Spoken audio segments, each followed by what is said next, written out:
What's going on, Guardians? It's Tizzle here, and in this video, I'm going to be teaching you how to buildcraft in Destiny 2. Now, I've played this game non-stop since it released in 2017, so I've buildcrafted in every sandbox that we've ever had. I've seen every meta, used every exotic in some way or another because I enjoy tinkering with things and finding cool interactions. I have about 6,000 hours in Destiny and 2,000 hours roughly on each class, so I play all the classes fairly equally. I truly enjoy what each character has to offer. I'm a Warlock main at heart, but I can play any of the classes at a high level. The reason I tell you all of this is to try and illustrate that I am somewhat of a build crafting expert. So in this video, I want to break down all the components that go into making a build, because there are actually quite a few factors to consider. I've gotten comments on videos in the past asking, what is the best build in Destiny? And while that is a fair question to ask, I suppose, there really is no answer. That being said, Synthesep or Wormgod Caress Strand Titan with Banner of War is certainly the most broken build in the game currently. I ran it a lot last season in Season of the Witch, but honestly, I've just got bored of it because it's just way too overpowered. But if you put that build into the hands of a new player who doesn't understand how the build works, then they will just die running it. I ran a GM with two of my friends who play the game a lot and they were dying constantly with it. And these are people who have beaten day one raids. But it's because they don't know how to play the build. You have to be all out aggressive with that build, but also smart in your pushes. If you get overly aggressive with it, then you will be killed. You have to understand what you can and can't do with it. You need to know when to push and when to sit back, and this only comes with experience, and it also has to fit your playstyle. Personally, I love playing aggressively and I'm pretty good at it, but my clanmates were less familiar and comfortable with that playstyle, so they were not using it well, and like I said, they just kept dying. So that brings us to the first point that you have to ask in build crafting. What kind of playstyle do you prefer? I have a great example. Over a year ago, I soloed the Birthplace of the Vile GM on Void Hunter. I crutched Invis to get it done and I used Omnioculus. This gave me 2 smoke charges and also damage resistance when I'm Invis. I got a comment on that video from someone saying thanks so much. They were trying to beat it with Graviton Forfeit and had been struggling. They made the switch to Omnioculus and then beat it. Now, I'm not going to say one way or another which exotic is better for an Invis hunter, though in a team setting, I do definitely give the edge to Omnioculus because you get your melee charges back if you invis multiple teammates. But anyways, for this scenario, both exotics would work very well. Some people might prefer the gameplay loop of Graviton, and others may prefer Omnioculus. Graviton Forfeit lets you stay invis longer, and Omni lets you go invis more frequently. So you have to look at your playstyle and also the content that you are looking to run it in and ask which is better for you and the scenario. Certain playstyles just work better for certain people. On another occasion, on Twitter, I had someone reach out to me saying my Warden of Nothing solo GM helped them beat it. They said they were using Callus Minitool and it wasn't working for them. They then saw my run where I used the Amit AR4 and this gives you more range. It was Overload Auto and SMG that season. Anyways, they switched to Amit, and apparently it made all the difference for them. So just copying someone else's build will not always work because people have different playstyles. So again, know you and your playstyle first when it comes to crafting a build. Next is the content you want to run a certain build in. I love running Pyrogel gauntlets on my Titan recently, and I can wreck all levels of the coil with it. It does wonderfully there. And I also got to the final phase of the boss room on Birthplace of the Vile, but then I died. But it still performed very well even in a GM. But it had to be a specific GM. Ads spawn in a lot of groups in that Grandmaster, and this build worked great for taking them out as they spawn in. But if I took that same build into one of the Battleground GMs, it may not perform nearly as well. There are a ton of ads who are spread out, and I would probably just get beamed down in no time before I can even get a Consecration melee off. But in encounters where enemies are bunched up, Consecration is one of the strongest things in the game for dispatching a group of ads, so you have to look at encounter design. I mentioned Battlegrounds, and they are definitely a little different than regular strikes. And last October, I took Dawn Chorus and a Polaris Lance into the Moon Battleground GM, and I was causing ignitions like crazy. The build was tailor-made for that GM because you have big spaces where you can sit back and plink with a scout rifle.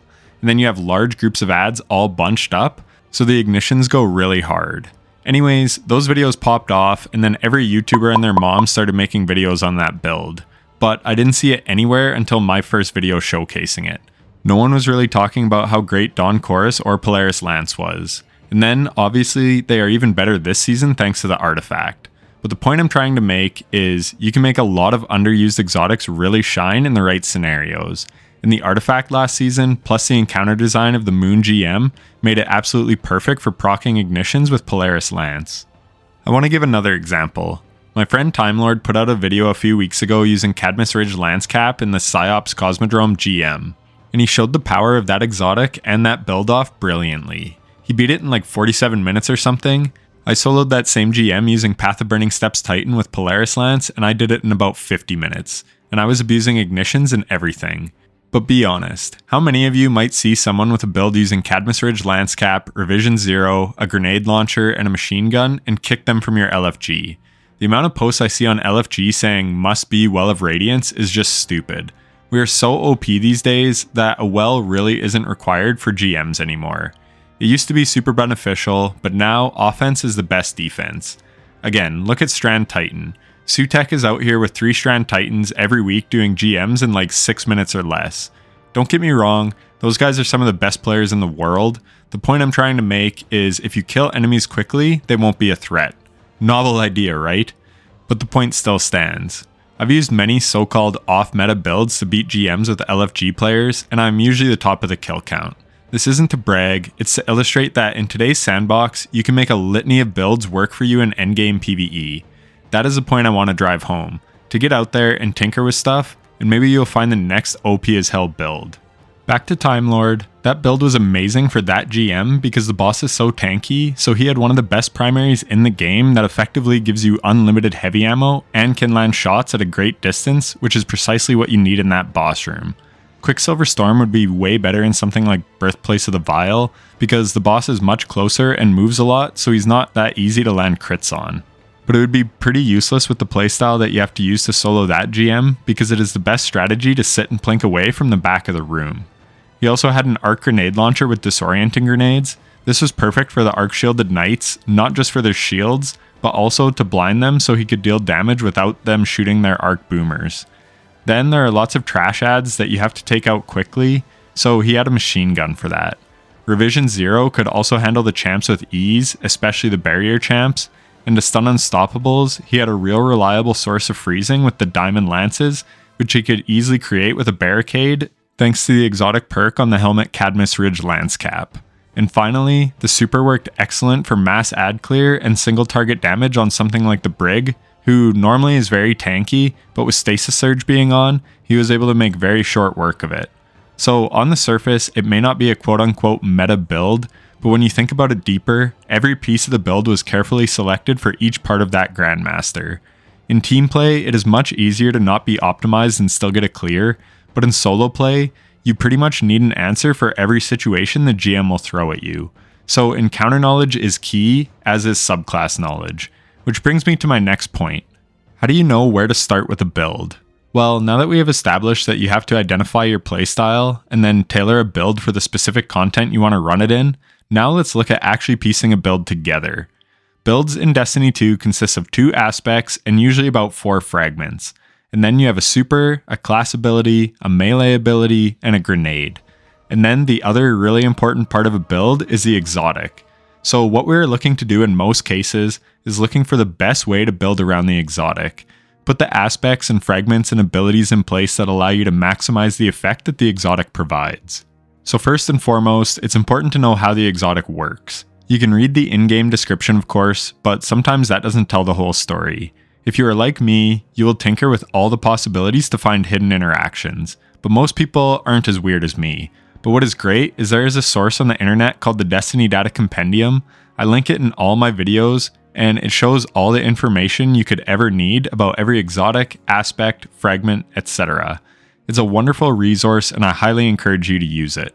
But if you don't want to do that, then be sure to subscribe to the channel because I'm working on a massive video series called Subclass School, where I basically condense the information from the Destiny Data Compendium and my own testing and put it into video form. The first of those videos should start rolling out by April, and the first series will completely cover the Solar subclass. It's a passion project of mine that I've wanted to make since the 3.0 subclasses came out, and I'm very excited to share them with you. Anyways, back to the build, you have to know what the exotic does and try to get the most out of it.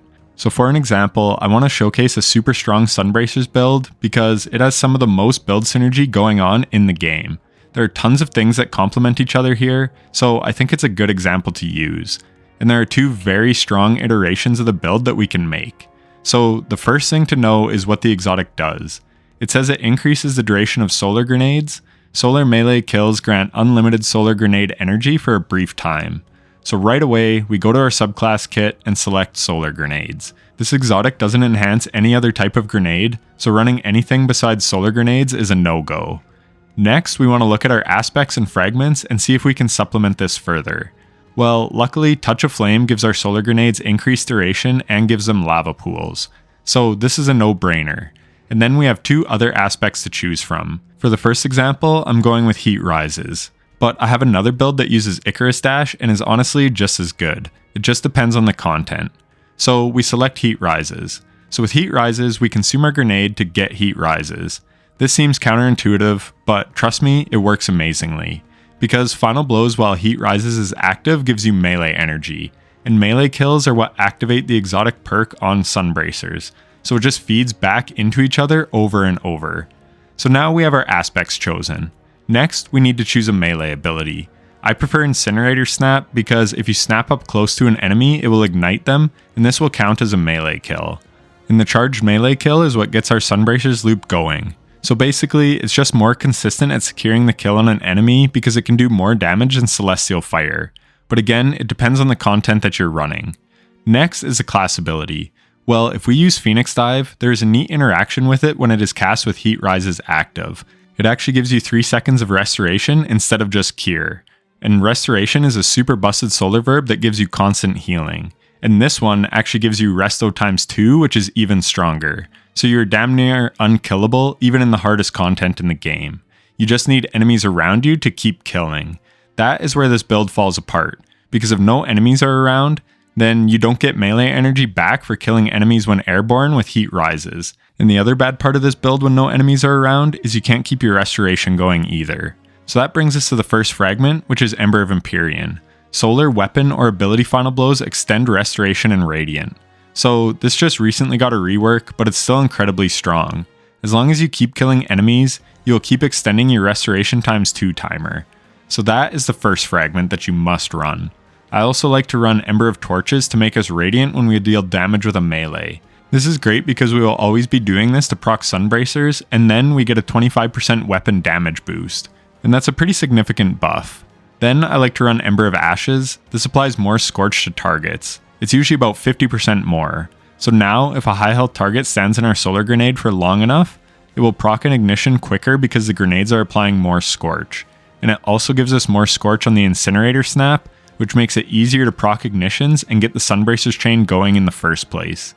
Then for the last fragment, we can go a number of ways here. Ember of Searing gives us melee energy for killing a scorched target, which we do a ton of because our solar grenades are scorching and killing everything. And this stacks with Heat Rises, so we are just getting a ton of melee energy.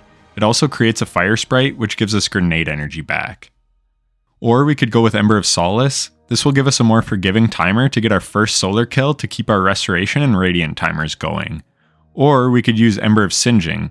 This will give us class ability energy back as we scorch targets. This build spreads a ton of Scorch, so your class ability will recharge extremely quickly. And you don't even have to worry about having melee energy, because as long as you stay airborne, then Heat Rises should be giving us enough melee energy back as is. So it really comes down to your preference and what you need from the build. And then you can supplement your ability returns even more with mods. I haven't even touched on them yet, but they are the next part of a build once you have selected everything on your subclass. So we have the basis for our build made. We have the abilities, aspects, fragments, and exotic. This is the most important part of a build, but not the only part. Like I said, mods will further supplement your build. So for this build, on the helmet, I run double ashes to assets. This gives diminishing returns for running 2, but basically it gives us more super energy for getting grenade kills. And this build is all about getting grenade kills, so we'll get a ton of supers. On the gloves, we have probably the most important mods for this build. I like to run Firepower to create an orb of power when we get a grenade kill.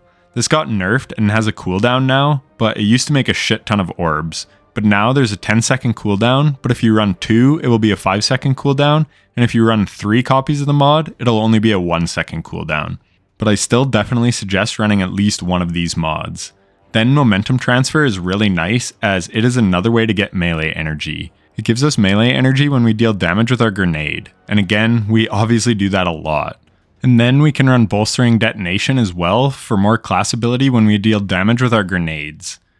On the chest, just run resist mods, and then on the legs, it depends on the activity again, but I like to run insulation, innervation, and invigoration. These give us class ability energy, melee energy, and grenade energy whenever we pick up an orb of power. This is just nice to have as a backup. Again, this build is extremely strong, but it falls apart if you can't get a charged melee kill. So we want to ensure that we have a charged melee up at all times. Then on the class item, I have Bomber and Outreach for grenade and melee energy back when I use my class ability, and Distribution to reduce all ability cooldowns when we use our class ability. Again, this is just as a backup. If I am really close to a melee, I can Phoenix Dive to top off my energy. Or if I am kind of far from a melee but close to a grenade, I can throw a grenade, I will get melee energy from Ember of Searing, as well as momentum transfer on the gloves. And if Heat Rises is active, if I jump in the air, we will also get lots of melee energy for airborne kills. And then I can slay out with my weapons too while in the air to top it right up. And if there are orbs on the ground, I can run and pick them up for even more melee energy from Invigoration. It is this knowledge of the build that will help you. It is easy to run around and throw grenades when the build is working fine, but it's really important to know the things that you have at your disposal to help you get your abilities back if you lose them. So again, the build loop is as follows. You consume your grenade, this gives Heat Rises. Then you can Phoenix Dive and get a solar kill right away to extend Restoration, or what I like to do is snap first to proc Sunbracers, and then Phoenix Dive, and then just start chucking grenades. Another important thing to know is you have like 4 seconds before you have to start throwing grenades. So you can proc the Sunbracers perk with the melee kill, but then wait a few seconds before you throw your grenades. Again, this just comes with knowledge and practice. So once you have your Sunbracers rolling and your restoration timer stacked up, you can just rain down grenades from the air. This will give you additional melee energy because Heat Rises gives you melee energy back for airborne kills when active. So like I said, this whole build is tailored to proccing Sunbracers as much as possible, and it's great for survivability because you pretty much have constant restoration times too. And the last part of your build is your stats. You want 100 resilience in all PvE these days for the damage resistance, so start with that. And then you can spec into melee and grenade energy from there. Some people go 100 strength, but for me, I actually go 100 discipline and I never struggle to have a melee. This is because, like I showed, with Discipline, I can use a grenade to proc Momentum Transfer, which can also proc Firepower to make an orb, which will give me more melee energy with my leg mods. Or I could consume that grenade to get Heat Rises going, and then just use my weapon to kill some enemies while airborne to get more melee energy back. But if I chose to throw the grenade, then with Ember of Searing, we'll get melee energy from that fragment. So that is why I go with Discipline. It doesn't mean people who run 100 strength and low discipline are wrong. Hell, I am probably more wrong because the melee is what makes the build go, so it does make sense on paper to spec into strength, because like I said, your melee is the catalyst that starts the reaction. I just know that I've been running this for years and I've never struggled to have melee energy with this setup, so I haven't changed it. Again, that is where playstyle and individual preference comes into play. It is just whatever you prefer. Neither is wrong, just different. And recovery is nice too for more Phoenix Dives. So a perfect setup for this build would be 100 resilience, 100 strength, 100 discipline, and 100 recovery. Though that is very unlikely to happen, if not impossible. Real quick shout out to d2armorpicker.com. This allows you to select any exotic and then you can pick the stats that you want to prioritize. I have a whole video on my channel going over how to use this, how to perfectly optimize your builds. So check that out for a way more in-depth description. But I just wanted to shout this out real quick. You can select your tiers. You can kind of select what you want to prioritize. Like I don't care about mobility. You can do reduced wasted stats or not. You'll have to play around with it. I think you can do the same thing in dim. I'm just less familiar with it because I've always used D2 Armor Picker. But yeah, for optimizing your stats, please use this. It helps so much and it will save you so much time. So I just wanted to mention that. And then you also have a combination of 6 different fragments that you could run depending on your playstyle. with probably the only non-negotiable one being Ember of Empyrean. I definitely think you'd want that because the Restoration ×2 extension is just so powerful. But let's say you were in a situation where there weren't a ton of ads to always be extending Restoration with your grenades. Then that brings me to my second Sunbracer setup. This one substitutes Icarus Dash for Heat Rises. I love Icarus Dash, but in the future, this build may work even better with the new aspect that's coming in the final shape. So let's take a look. This one is just as viable. I've used it in a day 1 raid and solo GMs before, so the build and gameplay loop is a little different, but it's still very strong nonetheless. So here's what I change. First, like I said, I run Icarus Dash instead of Heat Rises. I love Icarus Dash for zipping around and going fast, and then next I have a Healing Rift instead of Phoenix Dive. And we don't need Ember of Empyrean anymore because this isn't based around Restoration whatsoever. So I have Ember of Resolve for health back on grenade kill. This will give you cure when you get a grenade kill, but there is a bit of a cooldown. But this has legit saved my life sometimes since this build has no Restoration. On the gloves, I have melee kickstart, so we get a chunk of melee energy back when we use our melee. And then we have momentum transfer for melee energy back when we deal damage with a grenade. Charged up on the chest to help with melee kickstart because we can hold more armor charges. Recuperation on the boots for another source of healing. This gives us health back when we pick up an orb of power. And then invigoration and insulation for melee and class energy every time we pick up an orb. And then distribution, outreach, and bomber on the class item. So when we cast a rift, we get a chunk of our abilities back. And then you could swap out ashes for singeing for even more rifts, which will feed your abilities whenever you cast it. And in both builds, I prioritize resilience and discipline and then recovery. Because I know I will usually have a melee up when I need it, and if I don't, then throwing a grenade gets me a nice chunk of melee energy back. And that is how I made 2 pretty different builds centered around the same exotic. Both builds are very strong, but each one is better suited to certain combat and counter types, and they both play quite differently. And I haven't even touched on weapons. But you can have things like Pugilist, Wellspring, or Demolitionist to further enhance this build by giving you ability energy on kill. Incandescent would spread Scorch to proc Singeing and Searing, and this season we have Kindling Trigger on the artifact for even more Scorch, and Revitalizing Blast for weakening enemies with our grenade abilities, and Flint Striker to get Radiant with solar weapons. So you wouldn't even need Ember of Torches, which would open up a fragment slot. So you can really go down the rabbit hole here, as you can see. And that is what makes build crafting in Destiny 2 so much fun. Piecing together all these puzzle pieces to form a masterpiece. I could give countless more examples, but that is why I have a YouTube channel. I try to get my favorite builds into video form, but it is time consuming. But I encourage you to tinker with your own stuff and get the base knowledge and not just copy what me or anyone else says is good, because there's infinite possibilities. I guess I should talk a bit more about weapons though. With how good our abilities are, it is often better to run a weapon that feeds your abilities more than buffing your weapon itself. Again, depending on the situation and the build. I used a Demolitionist glaive with my Arc Titan with Heart of Inmost Light, and that build goes crazy. So yeah, don't sleep on your weapons either when it comes to build crafting. The Deep Zone Crypt Raid weapon's origin trait also gives a small amount of ability energy back, so that's something to think about. Something I can't stress enough though is how important it is to identify the content that you're playing it in. Certain builds absolutely shine in certain scenarios. Earlier, I mentioned Polaris Lance and Dawn Chorus, but that build is not very good in tight spaces, or in lower end content where you can't even chain ignitions because the enemies die in one shot to your scout rifle.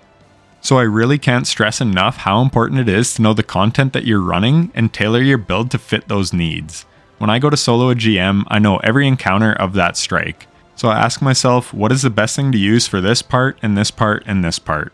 And then I try and pick my weapons based on what will work the best for the majority of the areas. A rocket with overload is super helpful in Birthplace of the Vile boss room because you need to kill the chieftains very quickly or you will be in big trouble.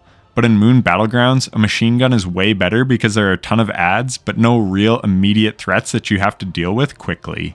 Just groups of ads that you have to take out. So really consider that when selecting your weapons. Think of the encounters. Lake of Shadows, Revision Zero, or Lucky Pants Hand Cannon, or Wishender, or Quicksilver Storm are all really nice because the meatball has a ton of health.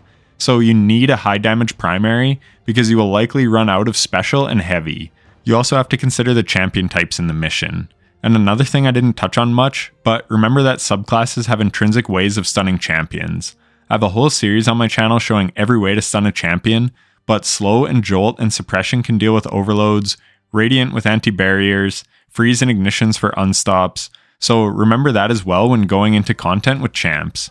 Again, Time Lord did the Psyops GM with no unstoppable weapon, he just used Freeze to shatter the unstoppables to stun them. This is super helpful as it can free up a slot to run a utility weapon like a disorienting GL.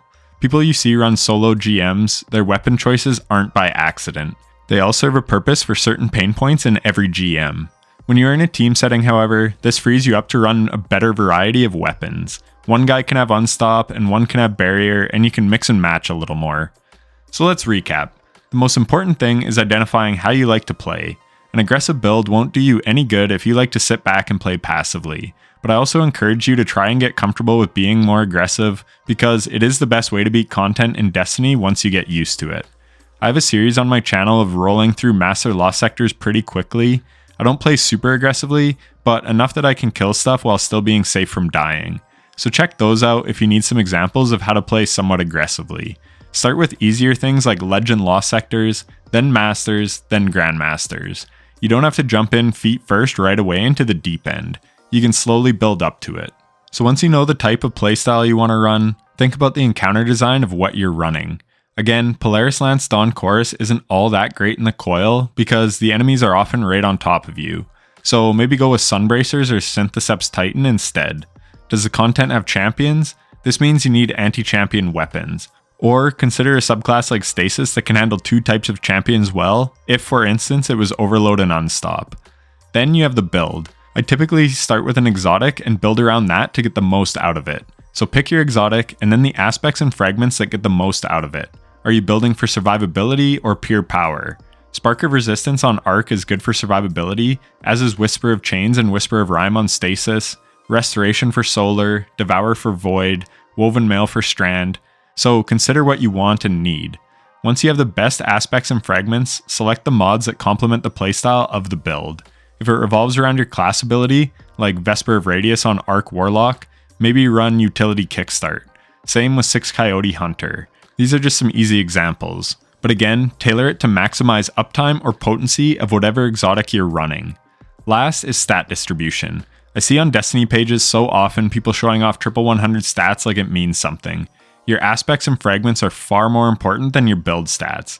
The chunks of energy that aspects and fragments have the ability to grant you is way more potent than what you will get from having 80 versus 100 discipline. If the stats are good with your build selection, then that's even better. It's a nice bonus. I absolutely love Controverse Hold Warlock. I use it in like every day one raid, but running Echo of Undermining for a 15% weaken on your grenade gives you -20 to discipline. This hit to the stat is well worth it for how potent it makes this build. So remember that. Stats are nice to have, but they're far from the end all be all. And then you want weapons that suit the content that you're running. Osteostriga and the Lament are two of the strongest exotics in the game, but if you're in a GM that doesn't allow you to really get up close to enemies, then they become pretty useless pretty fast. Remember, dead DPS is no DPS. The last thing I want to leave you with is the knowledge that with how the sandbox is now, you can make most builds work these days. Not all, but a lot. So tinker and try things. You would be shocked how strong some setups are. My friend Ark is a beast of a player and has solo GMs with Tommy's Matchbook and Touch of Malice, weapons that drain your health. So yeah, if you master any build enough, I am convinced it can be viable. Anyways, that's it. I could go on and on giving more and more examples of situations, but hopefully you get the point and that this video helped teach you how to build craft for yourself and not have to rely on what some YouTuber says. For me, the fun comes in discovery and making something that people thought was shit actually perform well. That is very satisfying. Anyways, like and sub and all that if you enjoyed it, and if you're still watching, thanks so much for watching to the end and listening to me ramble about my passion for build crafting. Happy build crafting and take care.